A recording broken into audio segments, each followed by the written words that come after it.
कृष्णदेव राय कला प्रेमी थे, इसीलिए कलाकारों का प्रोत्साहन बढ़ाने के लिए उनके अच्छे प्रदर्शन के लिए उन्हें पुरस्कार देकर सम्मानित करते रहते थे। कलाकारों को सम्मानित करने से पहले वे एक बार तेनालीराम से जरूर पूछते थे। महाराज की ये बात तेनालीराम के विरोधियों को बहुत खलती थी। तेनालीराम कुछ दिनों से राजदरबार में नहीं आ रहा था, जिसका फायदा उठाते हुए उसके विरोधियों ने महाराज के कान भरने शुरू कर दिए। उनमें से एक विरोधी महाराज से बोला, महाराज तेनालीराम रिश्वतखोर है। दूसरा बोला, महाराज वह जिसको जितना बड़ा पुरस्कार दिलवाता है उससे उतनी ही बड़ी रिश्वत लेता है। अब रोज दरबार में महाराज को यही सब सुनने को मिलता, जिससे महाराज को भी तेनालीराम पर शक होने लगा। जब कुछ दिनों बाद तेनालीराम ने राजदरबार में आना शुरू कर दिया तो महाराज ने उससे कुछ कहा तो नहीं, लेकिन अब उससे कुछ भी पूछना उन्होंने बंद कर दिया। अब तेनालीराम को भी लगने लगा कि उसके पीछे जरूर कुछ बात हुई है, जिसकी वजह से महाराज ने मुझे पूछना बिल्कुल बंद कर दिया है। एक बार दरबार में बहुत सारे कलाकार आए हुए थे।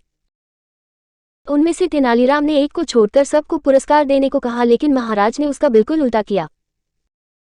उन्होंने सारे कलाकारों को खाली हाथ ही भेज दिया और उस एक को ढेरों इनाम देकर विदा किया। महाराज का ये रवैया देखकर तेनालीराम अपने आप को अपमानित महसूस कर रहा था। वही तेनालीराम के विरोधी ये सब देखकर बहुत खुश थे। एक बार दरबार में एक गायक आया। उसने अपनी कला का प्रदर्शन करने के लिए महाराज की आज्ञा मांगी। महाराज ने अगले दिन उसे संगीतशाला में आकर अपनी कला का प्रदर्शन करने का आदेश दिया। अगले दिन उस गायक का प्रदर्शन देखने के लिए संगीतशाला में काफी भीड़ जमा हो गई थी।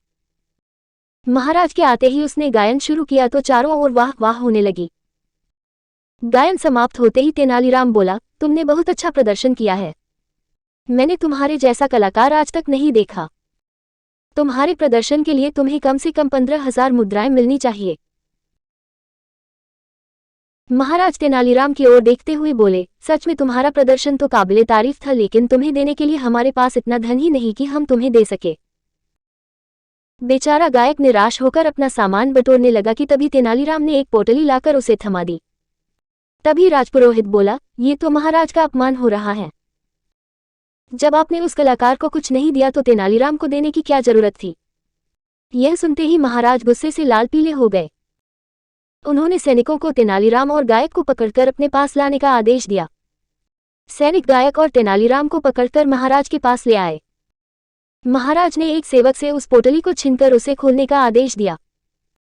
जैसे ही सेवक ने पोटली खोली तो उसमें मिट्टी का खाली बर्तन था, जिसे देखकर वहां उपस्थित सभी लोग अचंभित थे।